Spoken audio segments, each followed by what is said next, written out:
그 책으로 그 웨더 앤 포캐스팅이라는 책을 공부하신다 그래서 그 앞에 있는 1장에 이제 잠재와도라는 부분에 대한 설명이 좀 나오는데요. 이제 어떤 과정을 통해서 만들어졌는가, 약간 역사적인 것과 좀 곁들여서 그냥 간단한 특성만 설명을 이제 드릴게요.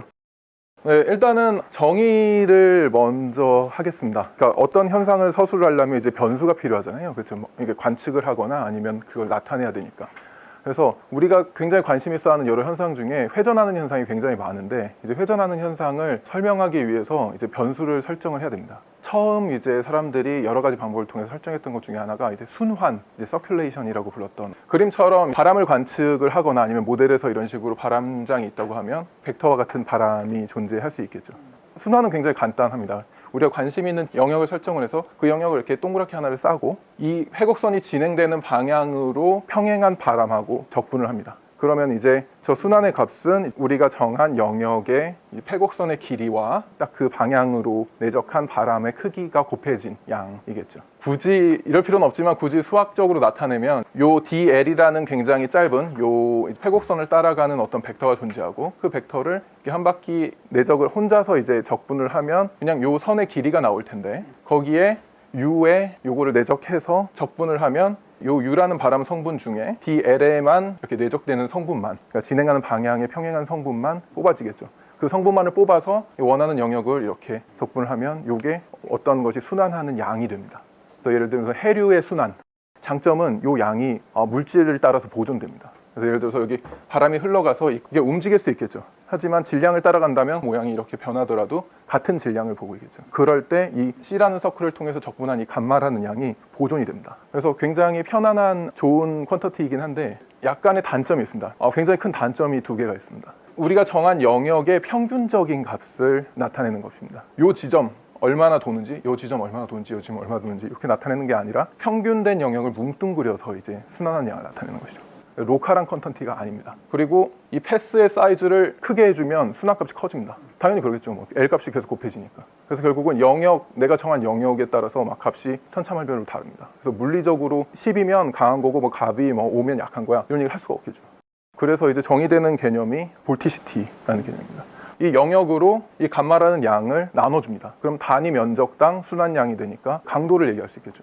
내가 어떤 A라는 영역을 정하고 그 영역으로 나눠주면 이제 단위 면적당 순환량이 되니까 순수한 물리량이 됩니다. 그래서 뭐 10-6승 per sec다. 그 정도면은 일반적으로 굉장히 꽤나 괜찮게 회전하는 양이야. 10-5승 per sec다. 그럼 좀 빠르게 회전하는 양이야. 10-4승 per sec다. 정말 강하다. 이런 느낌을 가질 수가 있죠. 게다가 요 A라는 영역을 점점 줄여주면 굉장히 작아질 수도 있겠죠. 이렇게. 그래서 요 영역의 로컬한 어떤 평균적인 값이 되고, 더 줄여주면 요 포인트의 값이 됩니다. 그럼 모든 포인트에 대해서 그 양을 다 구할 수 있겠죠. 요 개념이 볼티시티. 그래서 장점은 아까 순환이 가지고 있던 단점을 보완해서 로컬한 값을 알 수가 있습니다. 그리고 S라는 면적, 우리가 정한 임의의 면적에 이제 디펜던트하지 않습니다. 그래서 값 자체로 우리가 물리적인 크기를 알 수가 있는 거죠. 하지만 단점이 생깁니다. 보존이 안 됩니다.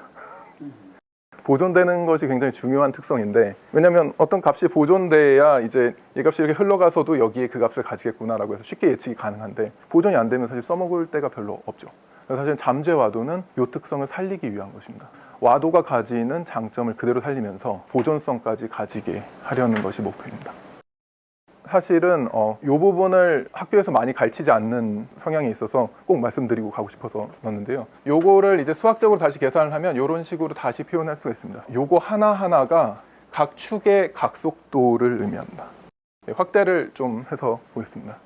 그래서 A를 보시면 A라는 어떤 네모가 있을 때 X축이 존재하고 Y축이 존재합니다.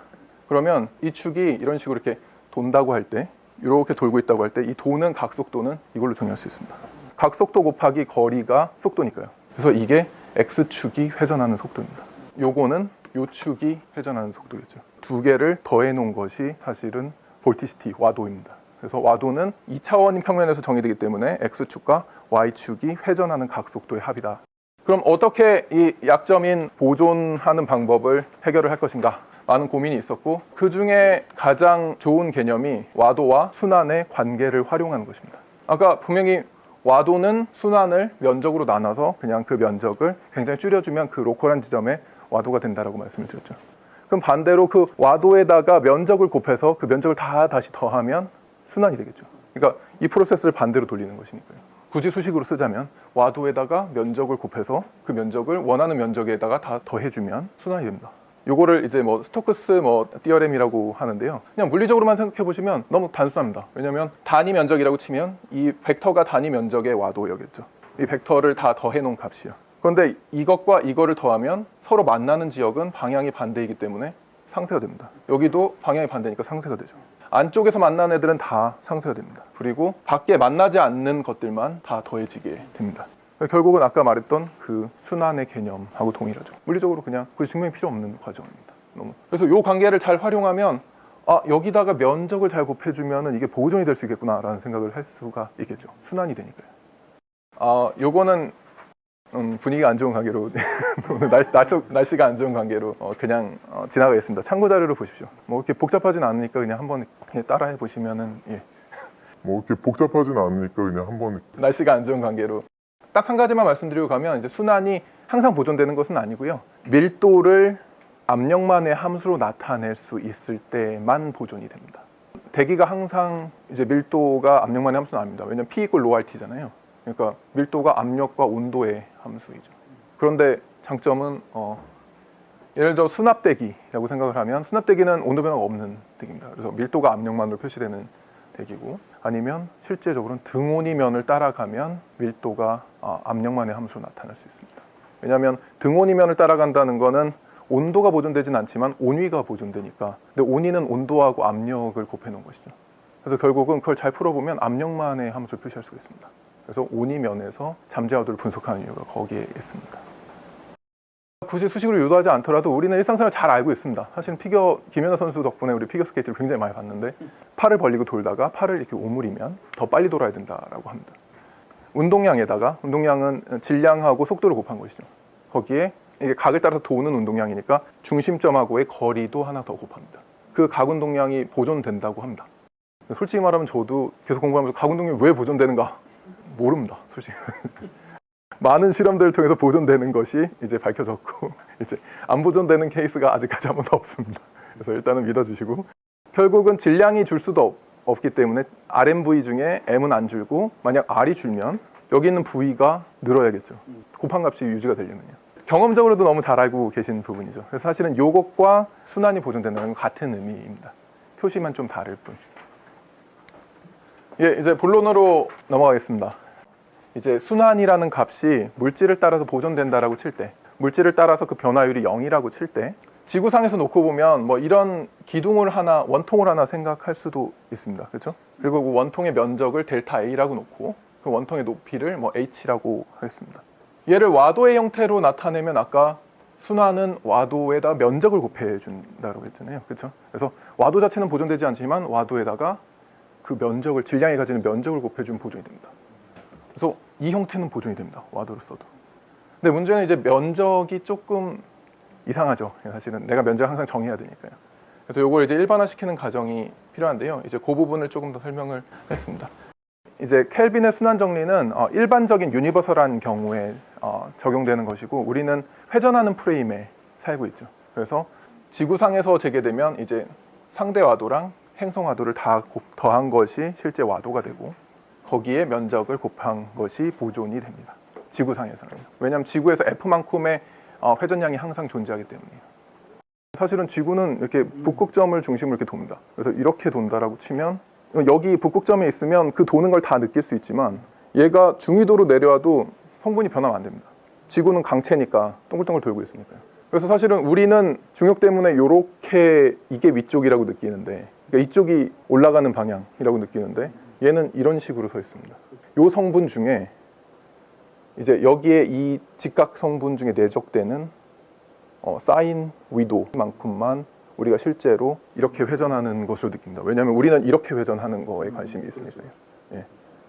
아무튼 요 행성화도와 면적, 우리가 정한 우리가 어떤 원통을 정했으면 그 원통의 면적을 곱하면 보존이 된다라고 했을 때, 이 면적을 쓰면 조금 이상해 보입니다. 그래서 면적보다는 이제 이게 천수파의 전형적인 예인데요. 땅에 뭐 이런 식으로 이제 지형이 있을 수 있고, 지형에다가 얇은 H라는 층의 물을 깝니다. 뭐 한 10cm 정도 까셔도 됩니다. 그리고 거기다가 이렇게 손으로 이렇게 때리시면 이렇게 물결처럼 퍼져나갑니다. 이제 그런 유체에서 동일하게 적용이 됩니다. 그래서 보시면 예를 들어서 이런 원기둥이 있다고 칠 때 얘가 물결이 출렁출렁하면서 일로 이동했다고 치면 얘는 이렇게 찌그러지겠죠. 여기는 찌그러지면 결국은 질량은 보존돼야 되니까, 혹은 이제 천수파 경우는 밀도도 안 변하니까 부피는 보존돼야 되니까 연직으로 찌그러지면 수평방의 면적이 넓어지겠죠. 그래서 결국은 저 면적과 h를 곱한 양이 보존이 됩니다. 그래서 조금 더 일반적으로 쓰면 면적과 h를 곱한 부피와 밀도까지 곱하면 이게 질량이니까 우리가 물질을 따라간다면 보존이 되겠죠. 우리는 질량을 따라가는 거니까. 그래서 우리가 물질을 정의하고 나면 사실은 델타 A, 면적은 질량을 밀도와 높이로 나눈 것과 비례하게 되죠. 그래서 델타 A를 로 H분의 1로 바꿀 수가 있습니다. 보존식에서. 그리고 심지어 여기 변화율식에서 상수는 밖으로 꺼낼 수 있으니까 빼서 없앨 수도 있겠죠. 그래서 H분의 절대와도가 보존된다라는 식을 얻게 됩니다. 이게 천수파 방정식의 잠재와도 방정식입니다. 그럼 이제 얘가 의미하는 바를 보시면 어떤 돌고 있는 것이 있을 때 얘가 쭉 늘어나면 H가 커지면 위에 게 커져야 되겠죠. 그렇죠? 그래서 결국은 H가 커져야 되기 때문에 볼티시트 같이 커져야 된다. 그래서 이렇게 넓적하게 있고 천천히 돌고 있던 어떤 녀석을 쫙 늘어뜨리면 얘가 막 이렇게 빨리 돕니다. 그리고 반대로 걔를 이렇게 다시 눌러서 평평하게 이렇게 빈대떡처럼 다시 만들면 다시 천천히 되게 되죠.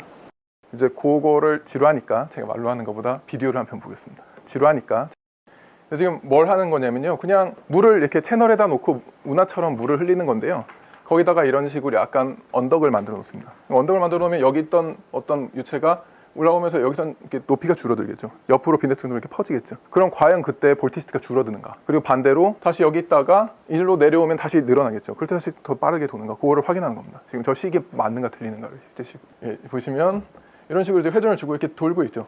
돌고 있는데 이제 이거 이렇게 빙글빙글 돌다가 조금 얇은 치로 가면 도는 속도 늦어집니다. 왜냐하면 H가 줄어드니까 볼티시티도 줄어야죠. 볼티시티를 H로 나눈 게 보존돼야 되니까 이거 주니까 얘도 줄어야죠. 그리고 반대로 이제 중간쯤에 내놓고 여기서 내려오면 빨리 돕니다. 왜냐하면 얘가 커지니까 얘도 커져야죠. 그거를 나타낸 것이 저 잠재와도 방정식입니다. 그냥 이 현상. 그래서 우리나라 항상 대륙의 동안 쪽에 혹은 뭐 티벳고원의 동쪽에 항상 로우가 자리 잡는다, 혹은 산악의 풍화측에 항상 로우가 생긴다라고 하는 개념을 이 방식 하나로만 설명할 수 있습니다. 그 우리 이게 겨울철에 보면 우리나라 이게 동해안에 이렇게 원산만 쏙 들어갔다가 튀어나온 예. CP가 이렇게 확장해 오면 네. 이쪽에서 저기압이 예. 만들어져서 이렇게 이쪽 고기압, 북쪽으로 고기압 가는데 그런 것도 이러한 원리라고 네. 얘기할 수 있나요? 저는 개인적으로 그 저기압 생기는 과정이 동일하다고 생각합니다. 그리고 사실은 많이 밝혀져 있는 건 우리나라 지역은 이게 좀 작다 보니까 이렇게 많이 안 밝혀져 있고 그런 프로세스들이 사실 존재하는데 많이 안 서술이 되어 있고요. 서술을 좀 해놔 주시면 참 도움이 될 거고, 많이 서술되어 있는 건 사실은 알타이샨이라는 산이 있습니다. 우리가 우랄 알타이족이죠. 그래서 그 몽고 쪽의 위쪽에 보면 알타이샨이라는 산이 하나 있습니다. 거기서 저기압이 발달한 원리가 이 원리. 그래서 거기서 생긴 저기압이 계속 우리나라로 들어오죠. 산사면에서 저기압이 왜 생성되는가에 대한 이제 질문을 하시면 산이 크다 보니까 남북 방향으로 움직이게 되는 범위도 굉장히 많습니다. 유체가 이렇게 가다가 이렇게 넘어가면 산이 이렇게 있고 이렇게 공기가 이렇게 넘어가다 보면 이렇게 두께가 줄잖아요. 산 때문에 회전이 없는 상태에서 주니까 남북 방향으로 이동해야 F가 바뀌니까 F는 안 바뀌고 이렇게 주니까 결국은 제타 플러스 F가 줄어야 되는데 F는 그대로니까 제타가 음수로 가겠죠. 그럼 고기압성 회전이 생기겠죠. 그냥 가는 유체가 일자로 쫙 가다가 산을 만나면 얘가 고기압성 회전을 갖게 되면 남으로 내려가죠. 그럼 남쪽으로 내려가다 보면 F가 점점 줄어듭니다. 그래서 결국은 얘 고기압성 회전이 상쇄가 됩니다. 그럼 어느 시점에서 얘는 다시 F가 계속 줄어들면 Z가 계속 그 부분을 확보해줘야 되니까 저압성 회전으로 바뀌게 됩니다. 그리고 그 저압성 회전이 이렇게 올라오다가 내려가는 사면이잖아요. 그럼 H값까지 증가합니다. 저압성 회전이 이미 있는데 그러면은 이 저압성 회전이 더 강해져야 됩니다. 그래서 결국 산 사면 내려가면서 저압성이 굉장히 강해집니다. 그래서 결국 F의 일부가 Z로 변환되는 과정이라고 생각하시면 됩니다. 1000m 이하 산이요? 예. 산이 로키 산맥처럼 굉장히 높으면 굉장히 뚜렷하게 나타나거든요. 1000m 정도만 돼도 어느 정도 보입니다. 그거보다 낮아지기 시작하면 그 효과가 눈에 띌 만큼 잘 나타나지는 않습니다. 있긴 있는데요. 이렇게 휘어지는 것이 눈에 보일 만큼 이렇게 나타나지는 않고요. 1000m보다 좀 큰 산에 대해서 잘. 그래서 알타이샨 산은 그렇게 안 높거든요. 거의 저기 맨날 만들어지면 한 2km 정도밖에 안 됩니다. 그래서 꼭 굳이 뭐 티벳 고원처럼 막 5km 이런 산만 적용되는 게 아니고요. 한 2km 정도만 돼도 충분히 오케이 합니다. 요점은 절대 와도랑 와도와 면적을 곱한 것이 보존되는 형태이거나 아니면 이 면적을 나타내는 것이 좀 이상하다 하면 공기기둥의 높이는 우리가 잴 수 있잖아요. 와도를 높이로 나눈 것은 보존된다라고 만들어 놓은 것이 잠재 와도 방정식입니다. 천수 방정식은 이제 대기는 연속적으로 이제 밀도가 변하고 성격도 변하는 어떤 유체잖아요. 근데 이게 너무 복잡해요. 좀 단순하게 보려고 대기가 한 층이라고 보는 겁니다. 수영장에 가시면 수영장에 이제 물 채워놓으면 이제 단층으로 한 개로 움직이는 어떤 유체가 있다라고 가정을 하면 쉘로우 워터, 물을 얇게 깔아놓은 것과 유사하기 때문에 얇을 천자에다가 물 숫자 써서 이제 천수 방정식이라고 하고요. 가장 중요한 특성은 천수 방정식은 연직으로의 변화가 없습니다. 그래서 예를 들면 이제 수평 방향으로 이렇게 움직이면 그냥 이렇게 움직입니다. 그러니까 위층은 이렇게 움직이면 아래층도 다 똑같이 움직입니다. 그래서 이렇게 움직이면 그냥 높이가 높아지는 거고요. 물이 빠져나가면 높이가 낮아집니다. 이제 그 방정식이 유체역학을 연구할 때 가장 간단한 형태의 시스템을 제공하기 때문에 많이 활용을 하는데요. 이제 이런 시스템에서 굉장히 사실 많은 걸 설명할 수 있습니다. 예를 들면은 지형 로스비파, 그리고 적도에서 생기는 켈빈 웨이브, 뭐 이런 것들 천수 방정식으로 정리합니다. 단순하지만 굉장히 쓰임새가 많은. 요거를 그대로 온이에 적용할 수 있는데요. 천수파 방정식을 여러 층 깔아놓으면 이게 온이의 방정식으로 동일해집니다. 그래서 여러 층 깔면 뭐 300켈빈, 310켈빈, 320켈빈, 330켈빈의 온이층하고 굉장히 동일합니다. 그래서 이제 온이층의 높이라고 생각을 하셔도 됩니다. 여러 층을 깔게 되면. 여기서 꼭 설명드리고 싶었던 부분은 볼티시티는 보존되지 않지만 볼티시티에 내가 정한 공기덩어리의 면적을 곱하거나 정한 공기덩어리의 높이로 나눠주게 되면 보존이 된다. 그리고 공기는 밀도도 변하니까 사실은 높이로만 나눠줘야 되는 게 아니라 밀도 곱하기 높이로 나눠야겠죠. 그래서 이제 그거를 생각을 하시면 요거를 실제 대기에도 확장을 할 수가 있습니다. 요거는 이제 제가 여태까지 설명한 장황하게 설명한 내용이 요 그림 한 장에 설명을 드린 거고요. 이제 제가 여태까지 설명한 장황하게 설명한 내용이 요 그림 한 장. 이렇게 있던 유체가 느려지면 결국 면적이 줄기 때문에 더 빨리 돌게 된다. 반대로 이렇게 찌부러뜨리면 천천히 돌게 된다. 그거를 설명하는 부분이고요. 그래서 이제 실제 대기는 사실은 조금 상황이 다릅니다. 실제 대기는 여러 층이죠. 여러 층이어서 그냥 수영장의 물처럼 생각하기가 조금 쉽지 않은데요. 온이면에서 생각하면 하지만 굉장히 특성이 유사합니다. 왜냐하면 유체가 온이면을 잘 뚫지 않습니다. 공기가 외부에 이제 강제력이 있지 않는 한, 외부에서 열을 가해주거나 아니면 직접 힘을 가해서 위로 끌고 올리지 않는 한 온이면을 잘 뚫지 않고 온이면을 따라다니게 됩니다. 그래서 온이면을 따라서 자르면 300켈빈, 315켈빈이라고 생각을 하시고 여기 어떤 공기계를 정하고 걔를 계속 따라가면 걔가 그 면을 계속 따라다닙니다. 대부분의 경우에. 그래서 이렇게 생각하면 한 층이라고 생각하실 수 있죠. 그래서 아까 그 개념을 그대로 적용을 할 수가 있습니다. 그래서 여기는 H는 델타 Z가 되고 로는 그대로 남고 여기는 상수니까 그냥 하나 곱해준 거고 이런 식으로 와도 곱하기 온이의 연직 변화는 안정도죠. 그래서 와도 곱하기 안정도를 곱해주면 보존이 됩니다. H로 나타내시지 왜 굳이 어렵게 안정도로 나타냈느냐라고 질문하시면 실제로 우리는 H보다는 안정도를 더 많이 잽니다. 왜냐하면 온도 구조가 있기 때문에 온도 구조를 통해서 항상 안정도는 얻을 수 있죠. 온도가 있으면 온이를 구할 수 있고 온이를 연직 차이를 구하면 그게 안정도이기 때문에 안정도 값은 온도만 있으면 구할 수 있습니다. 하지만 온이면의 높이 값은 항상 구하기가 좀 애매하죠. 그래서 그냥 H로 써도 되는데 이제 요게 더 구하기 편하기 때문에 요 형태로 바꾸는 겁니다. 이제 온이면에서의 개념은 와도 자체는 보존되지 않지만 와도에다가 안정도를 곱해준 값은 보존이 된다라고 생각하시면 됩니다. 우리가 등고도 좌표계보다는 등압 좌표를 많이 쓰죠. 그래서 로 dg를 마이너스 g분의 dp로 바꿀 수가 있습니다. 실제 우리가 가지고 있는 자료로는 요게 가장 구하기가 쉽기 때문에 요 형태를 많이 쓰죠. 책에 아마 요렇게 서술되어 있을 겁니다. 하지만 개념적으로는 이게 훨씬 더 이해하기 쉽습니다. 이렇게 정의된 이 회전량은 등온이면을 따라서 이제 보존이 되게 됩니다. 물질이 등온이면을 따라다니게 되면 그 회전량이 항상 보존되는 거죠. 내가 정한 어떤 이 영역의 어떤 질량이 와도가 뭐 5였다라고 치면 걔를 따라만 다니면 얘는 한참 시간이 흐른 후에 여기 가 있어도 얘는 와도가 5입니다. 그렇기 때문에 추적하기가 굉장히 쉽겠죠. 그래서 그런 컨셉으로 많이 활용을 하고요. 이제 좀 다른 얘기를 하겠습니다. 이런 식으로 이제 와도를 정의했을 때 지구의 평균적인 이 잠재 와도는 어떤 값을 가지는가? 분포입니다, 그냥. 이건 이제 보존성을 떠나서 그냥 지구를 스냅샷을 딱 사진 찍어놓고 보면 어디가 이제 잠재와도가 높은가에 대한 이제 질문입니다.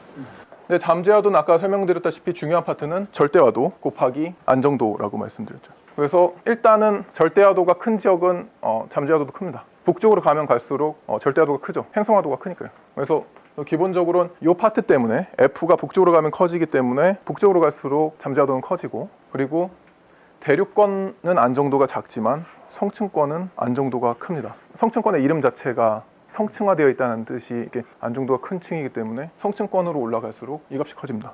그래서 결국은 북쪽으로 갈수록, 그리고 위로 올라갈수록 지구의 잠재야도는 큽니다. 평균적으로. 항상 이렇게 평균적인 상태를 유지하지는 않겠죠. 막 섞이고 막 난리가 나는데요.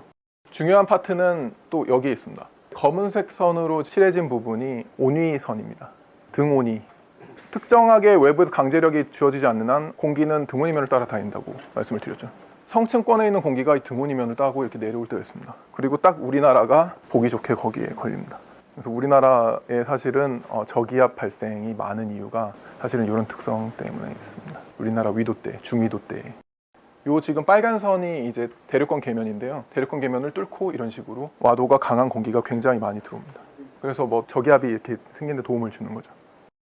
자, 이제 실제적인 이런 잠재야도의 성격을 몇 개만 더 설명을 드리겠습니다. 그래서 지금까지 열심히 설명한 건 잠재야도가 보존된다는 특성이었습니다.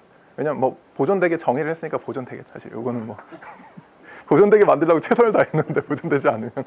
성격이 세 개가 있는데 보존성, 그리고 역연산성, 그리고 마지막으로 원격 영향입니다. 그래서 보존성은 보존된다. 이제 역연산성은 무엇이냐? 영어로 invertibility라고 하는데요. 기본적으로 대기의 균형 이론을 이용하면 잠재야도를 통해서 지오 포텐셜을 알 수가 있고요. 지오 포텐셜을 통해서 지근풍을 알 수가 있고, 그리고 지오 포텐셜을 통해서 온도를 알 수가 있습니다. 그래서 잠재야도를 알면 종간 분석 수준에서의 온도, 바람, 지오 포텐셜을 다 알 수가 있습니다. 하나의 변수가 우리가 원하는 중요한 3개의 변수, 바람까지 따지면 뭐 4개죠. 이제 4개의 변수를 설명을 다 하는 거죠. 수식으로 실제 풀 수가 있습니다. 풀어서 이렇게 거꾸로 끄집어낼 수가 있습니다. 이거를 이제 PV 인벌전이라고 합니다. 푸는 과정이 좀 복잡해가지고 사실은 다들 많이 쓰시진 않는데요. 이제 책에 나온 걸 그대로 카피해 왔는데요. 수식에 의해서 만들어진 어떤 구조고요. 성층권이고 이쪽이 대륙권입니다. 여기 있는 이 실선, 평평하게 깔린 이 실선이 온위고요. 요게 등풍속선입니다. 점으로 많이 찍혀 있는 이 지역이 이제 성층권의 PV가 이게 뚫고 들어온 지역입니다. 그래서 대륙권 계면을 뚫고 이제 가끔씩 이렇게 들어오는데요. 그런 식으로 이렇게 들어왔을 때 이렇게 와도가 뚫고 들어왔으니까 일단은 저기압성 순환이 있어야겠죠.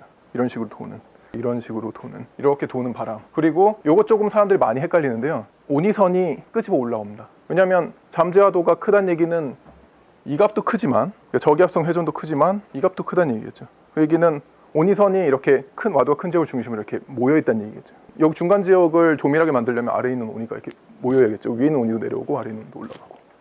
온위는 위쪽으로 갈수록 항상 높아지죠. 그래서 결국은 예를 들어서 이 지점은 300켈빈인데 여기서는 이 지점이 300켈빈이에요. 그럼 그 밑에 있는 지역은 300켈빈보다 춥겠죠. 290켈빈 정도 되겠죠. 그래서 온위선이 따라 끄집어 올라왔다는 얘기는 아래에 콜드가 박힌다는 뜻입니다. 그래서 여기에 콜드가 박히게 되면 공기의 두께가 줄어드니까 지오 포텐셜이 낮아지겠죠. 그리고 그 지오 포텐셜이 낮아진 걸 주변으로 저기압성 마도가 돌겠죠. 이런 식으로 도는, 이런 식으로 도는, 이렇게 도는 바람. 그래서 우리는 PV가 여기 많이 박혔다는 거 하나만 가지고 여기 저기압성 순환이 있을 것이며 여기에 콜드가 박힐 것이며 지오 포텐셜이 낮아질 것이라는 것을 알 수가 있는 거죠. 이걸 수식으로 풀어서 변수로 이렇게 그려놓으면 이제 그게 PV 인벌전. 대단한 거 아닙니다. 별로. 우리가 머릿속으로도 이미 할 수 있는 그런 내용. 그냥 수식으로 좀 더 정확하게 쓸 뿐인 거죠. 이런 특성을 역연산성이라고 합니다. PV만 잘 분석을 하면 관련된 변수들을 꽤 많이 알 수 있다. 뭐 1타, 뭐 3P 뭐 이런 느낌. 이거는 이제 그걸 증명하기 위해서 실제 관측을 한 겁니다. 1960년인가 50년에 관측을 한 건데요. 레디오 전대를 막 띄워가지고 다 연결해 놓은 겁니다. 이것과 이것이 놀랄 만큼 유사합니다. 지금까지 열심히 설명드린 걸 한 장으로 요약하면 그냥 이런 그림입니다. PV가 성층권에서 내려오면 그것 때문에 그 PV 주변으로 사이클로닉 서큘레이션이 생기고 그 사이클로닉 서큘레이션과 함께 여기에 온이면이 모이면서 하층에는 콜드가 막히게 되고, 그러면 이 사이클로닉 서큘레이션과 하층의 콜드가 밸런스를 유지가 되는 구조를 가지겠죠. 저기압의, 우리가 생각하는 전형적인 저기압의 구조입니다. 그리고 마지막으로 지오 포텐셜도 이런 식으로 낮아지겠죠. 그 CP가 확장하면서 접근한다고 생각을 하지. 네. 이것처럼 저 강한 PV 때문에 아래쪽이 콜드해진다라고 네. 설명이 되나요, 그게?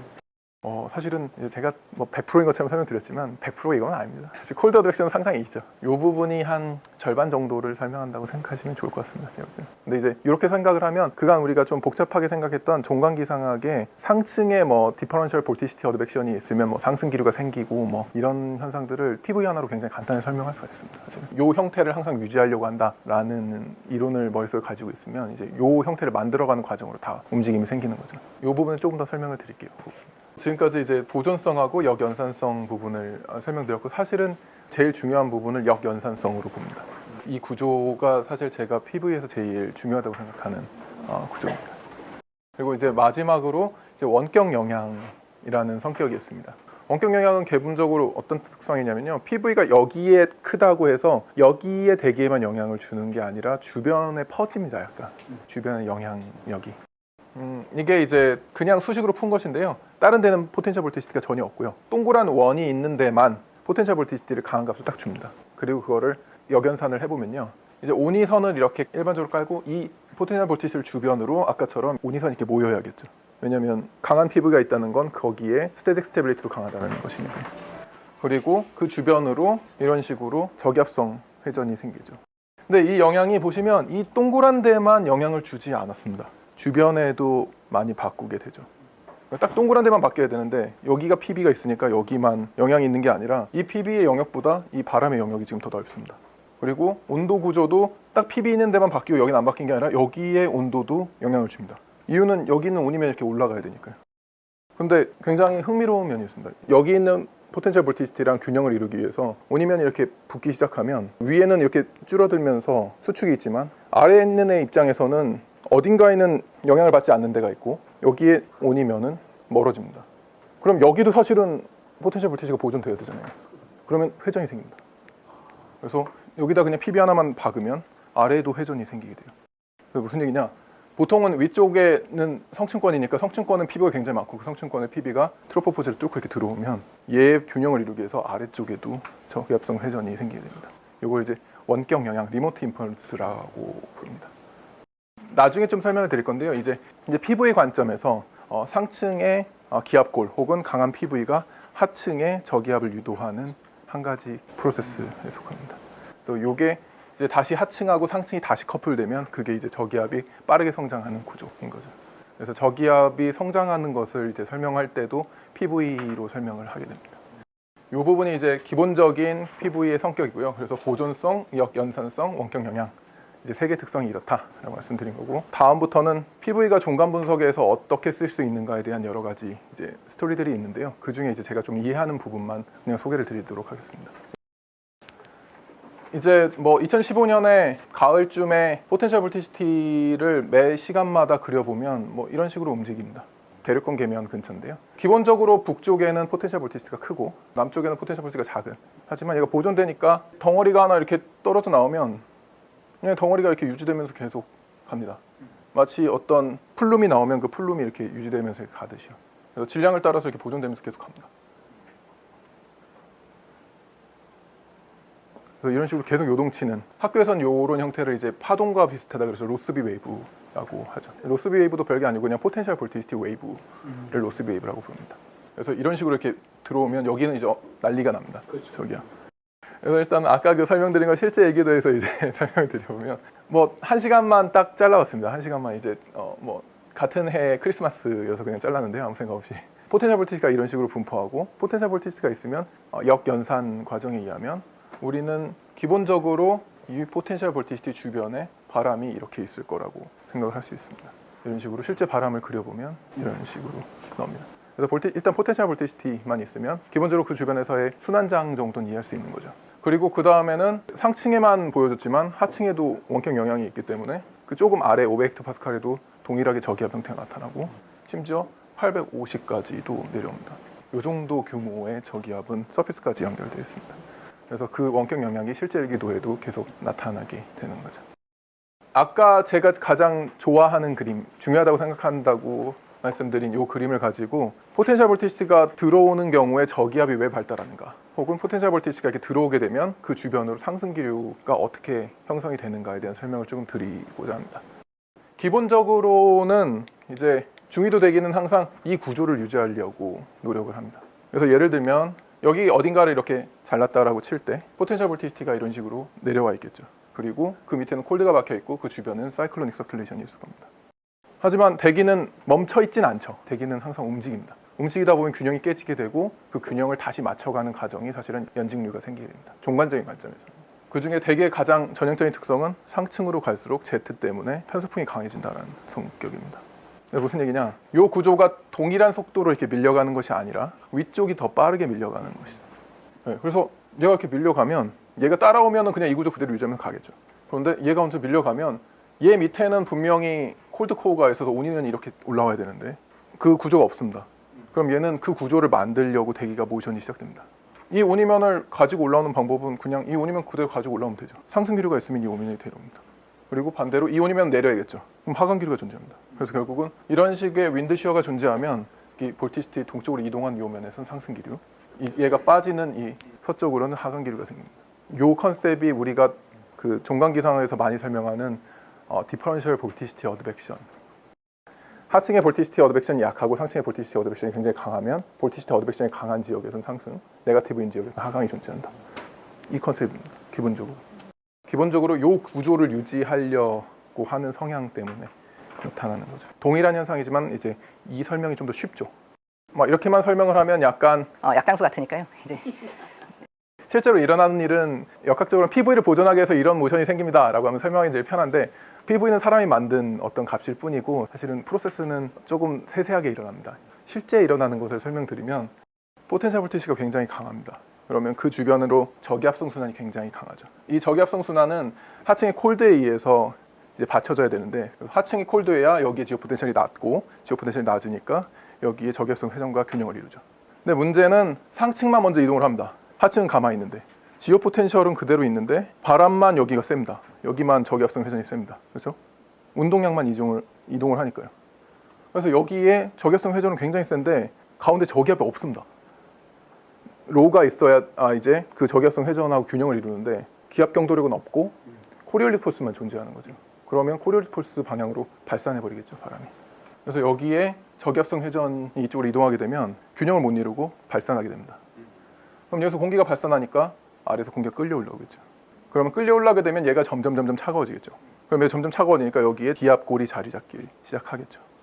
그래서 다시 여기에 콜드가 생기면서 저기압이 파이고 다시 균형을 이루게 됩니다. 실제로 일어나는 현상은 그 과정입니다. 이제 이거를 아주 간단하게 설명을 퉁쳐서 PV를 보존한 이 형태를 보존하는 형태로 간다라고 설명해도 틀리지 않는 거죠, 항상. 그래서 제가 이 구조를 좋아하는 이유가 실제적으로 일어나는 프로세스를 다 알지 못해도 이 구조를 유지하는 형태로 간다라고 설명을 하면 항상 틀리지 않으니까. 저기압이 있어서 생기는 경우도 있지만 저기압이 예. 없지만 그걸 만들기 위해서 다시 또 저기압이 생기게 한다는 얘기인 거잖아요. 그렇죠. 예. 순환만 있는 경우에 그 순환을 유지하기 위해서 여기에다 저기압을 만들게 되는 거죠. 예. 근데 이제 저기압이 있어서 순환이 있는 건지 순환이 있어서 저기압이 있는 건지 이 경우에 있어서는 순환이 있어서 기압골이 파인다라고 생각합니다. 근데 이제 닭이 먼저냐 달걀이 먼저냐 사실은 개인의 취향입니다. 저는 참고로 달걀이 먼저라고 생각합니다. 실제로 이제 책에 이제 공부하시다 보면 이 그림이 나올 텐데요. 그래서 여기 갈색 요 지점이 PV가 이제 뚫고 들어온 지역입니다. PV가 뚫고 들어온 지역의 전면부에 이 주황색 선이 상승 기류가 존재하는 지역이고요. 여기 파란색 지역이 하강 기류가 존재하는 지역입니다. 그리고 요거를 A하고 B 지점을 이렇게 딱 잘라서 크로스 섹션을 만들어 놓은 것이 요 그림입니다. 요게 1.5 PVU 이제 높이인데요. 성층권의 공기가 대륙권 계면을 뚫고 들어온 형태를 볼 수가 있고 이 녀석이 사실은 기본적으로는 편서풍지대에서는 이렇게 이동하기 때문에 이 녀석의 전면부에 상승, 후면부에 하강 기류가 존재하는 것을 볼 수가 있습니다. 실제로 이제 종관 정도 스케일의 기상에서는 굉장히 잘 맞는 컨셉인 거죠. 저는 사실은 종관 분석이 그렇게 경험이 없습니다. 그래서 PV가 종관 분석에서 어떻게 쓸 수 있는가에 대한 여러 가지 이제 스토리들이 있는데요. 실제로 이제 종관 정도 스케일의 기상에서는 굉장히 잘 맞는 컨셉인 거죠. 여기서 어차피 우리는 이제 대부분 모델이 기압장으로 결과를 주고 기압장에서 해석하려고 하는데 네. 모델은 이것까지도 반영해서 네, 그렇죠. 이거 들어가 있죠. 하나요? 예. 그러니까 요거를 푼다기보다는 이제 모델에서 푸는 방정식을 모아서 다시 만들어 놓는 게 PV 방정식이니까요. 얘가 PV 이퀘이션을 풀진 않지만 이제 그 프로세스가 다 들어가 있는 거죠. 요거 결과가 이 결과가 같은 방정식에서 온 것이니까. 그러니까 관점만 조금 사람이 이해하기 쉽게 이제 PV라는 변수를 도입해서 설명을 하는 거고요. 이제 모델 내에서는 다 일어나는 프로세스입니다. 실제로. 사실은 모델은 우리가 생각하는 프리미티브 이퀘이션보다 더 복잡한 이퀘이션을 사실 풀고 있기 때문에 매트릭 통까지 다 들어있습니다. 뭐 안에 종관 정도 수준의 역학적인 면에 있어서는 직관적인 설명을 모델이 못할 뿐이지 그 안에 프로세스는 다 들어있다라고 보셔도 되는 거죠. 이제 이런 프로세스가 반영이 안 됐다면 이러한 효과까지 플러스 시켜서 네. 예보관이 예. 또 플러스 시켜서 좀 더 네. 예보를 수정할 수 있지 않겠느냐라는 생각이 듭니다. 이런 케이스는 생길 수 있습니다. 사실 모델 자체에 프로세스가 없다기보다는 초기 조건에 시그널이 없는 거죠. 예를 들어서 PV가 이만큼 지금 뚫고 들어오고 있는데 이제 모델의 초기 조건에 PV 뭐 안 들어오고 있는 형태로 되어 있다라고 하면 모델 자체에서 그걸 아예 모의를 못하게 되죠. 만약 관측에서 이 PV에 이만큼까지 들어왔다라는 것이 위성 자료 같은 거에서 이렇게 추측이 되면 이제 그거를 동화시켜 가지고 주변장을 개선하는 방법으로는 쓸 수 있습니다. 의미가 있네요. 예, 의미가 있습니다. 예, 여전히. 모델은 이제 못하는 녀석이라기보다는 잘 안 하는 녀석이라고 저는. 초기 조건이 되게 중요합니다. 사실. 예, 그리고 이제 요거는 이제 저기압 발달을 이제 경합 불안정이라는 저기압 발달을 이제 표의 관점에서 설명하는 프로세스인데요. 저기압 발달 과정은 크게 두 타입으로 나뉘는데요. 상층의 볼티시티가 유도하는, 상층의 기압골이 유도하는 타입, 그리고 하층의 열적인 강제력이 유도하는 타입 두 개로 나뉘는데 텍스트북에서는 이제 상층의 기압골이 유도하는 타입밖에 안 가르칩니다. 왜냐면 뭐 열적인 강제력을 아예 신경을 안 써버리니까요. 근데 이제 실제로는 이제 두 개 다 강하게 존재한다고 생각하시면 되고.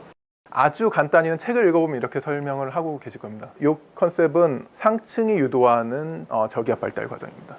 홀튼 6장의 그 경합 불안정을 설명하는 PV 관점에서 상층에 이런 식으로 PV가 들어왔을 때 원격 영향에 의해서 하층에도 저기압성 순환이 유도됩니다. 그럼 이제 저기압성 순환이 유도되면 서쪽에서는 콜드 어드벡션, 동쪽에서는 웜 어드벡션이 있습니다.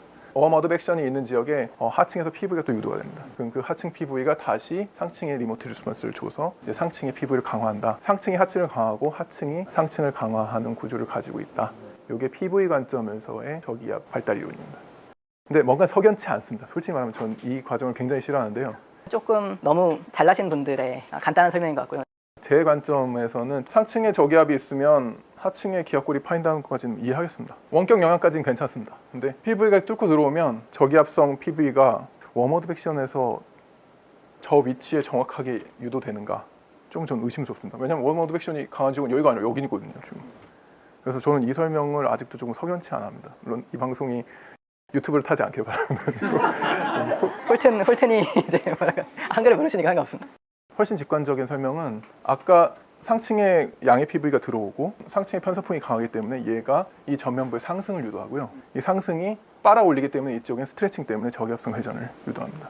그 저기압성 회전이 콜드 어드벡션을 가져와서 여기에 기압골을 더 강하게 만들고 더 파이게 만들어서 상층에 많은 PV를 더 들어오게 하는 게 더 합리적인 설명이라고 저는 생각합니다. 네, 뭐 요게 이제 저기압을 설명하는 이론, 요런 용도로 사실은 많이 해석에 많이 쓰였습니다. 이런 식으로 활용을 많이 한다. 외국에서는 걸 이제 보여드리는 사례인데 이제 지금 공부하시려는 책이 이제 그 사례들을 잔뜩 모아놓은 것인데 이제 포텐셜 볼티시티와 상층 수증기 영상만을 가지고 두 개를 조합해 보면 둘이 굉장히 위치가 잘 맞습니다.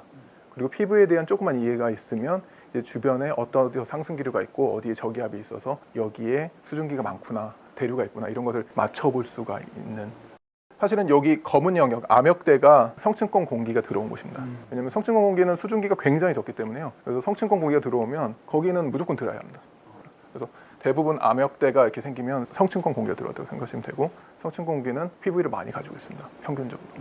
그래서 여기에 PV가 많이 파고들고 있는 형태고 저기압이 생기고 그 저기압 주변으로 지역 포텐셜이 낮아지고 포텐셜 볼티시티가 파고든 이 전면으로 오메가, 포지티브 오메가, 네거티브 오메가 이런 식으로 생성되고 이런 구조들을 이제 같이 매칭시켜 보시면 이제 분석을 할 때 조금 더 편하시지 않을까라는 생각을 합니다. 이제 우리가 항상 뭔가를 예측을 하기 어려운 이유는 현재 상황을 100% 파악하고 있지 못하기 때문이기도 한데요. 이제 PV랑 저 위성 영상 두 개를 합치면 조금 더 상황 파악을 쉽게 해줄 수 있게 해주는 거죠. 그래서 그런 정보로 좀 편리하지 않나 정도의 이제 제언을 해봅니다. 네, 여기까지 했습니다. 네, 감사합니다.